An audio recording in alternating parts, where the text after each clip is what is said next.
Fahameraba-tsika tsy ary avindray tratra izao larobia maraina fa 4 novambra izao misaotra an'Andriamanitra isika fa mbola nomeny tombonandro tombontona indray fa atsika mandray ny fahasoavana izay avy aminy.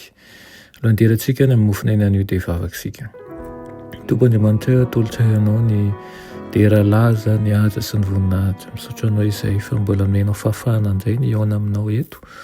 Koa dia aoka izahay araroatra izany ihany koa ary andro ahafahanay mandray ny fahasoavana izay avy aminao, ny ahafahanay mitondra teraka ny sitraponao ihany koa.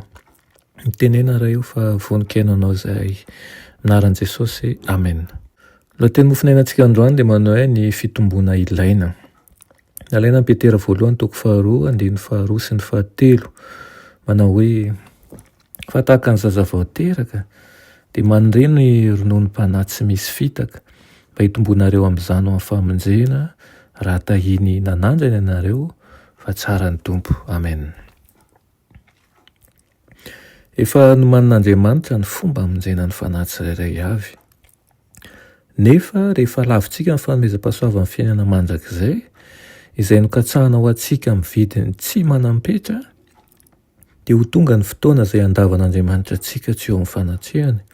Na manan-karena isika, na mahantra isika, na ambony isika na ambany, na nianatra na tsia. Ny fitsipiky ny fahamarinana mandrakizay dia mbola hife manontolo amin'ny andro lehibe ny fahatezeran'Andriamanitra.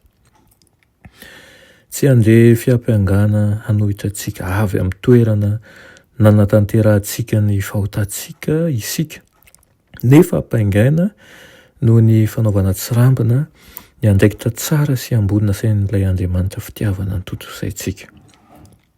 Iseho miharihary ireo tsy fahatanterahany toetrantsika dia ho fantatra amin'izay fa ireo rehetra voaheloka dia efa nomena fahazavana sy fahalalana, nefa indro hita ho tsy nahatoky tamin'izay nankinina taminy, ho hita miharihary fa tsy mba nankasitrahany ny fitokisan'ny lanitra taminy, tsy mba nampiasainy tamin'ny fanompoana feno fitiavana ny hafa, ny harenany, ary tsy nanao an'izay ampivelerana amin'ny finoany sy ny fanoloran-tena teo amin'ireo izay fanerasera tamin'izy.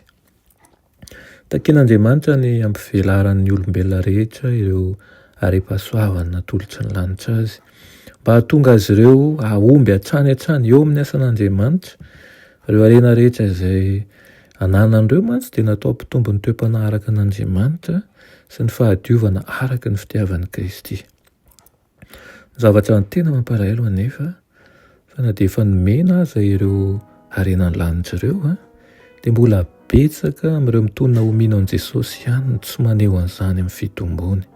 Izay vavolombelon'ny hery manamasy ny fahamarinana eo amin'ny fiainana sy ny toetra.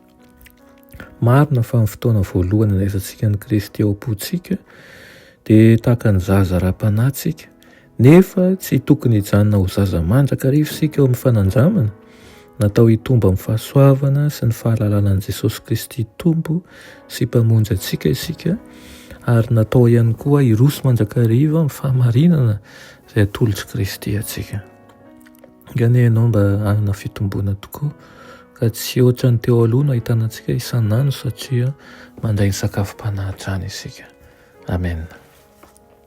Ny Tompo Andriamanitra eo mbola misaotra anao izay amin'izany teninao izany. Mangataka aminao indrindra izahay ny mba tanterahan'ny teny fikasanao aminay tsirairay avy, azoto dinika ny teninao, androso ampahatokiana ary koa hanana fitomboana tsara amin'ny fanarahana anao. Anaran'i Jesosy. Amen.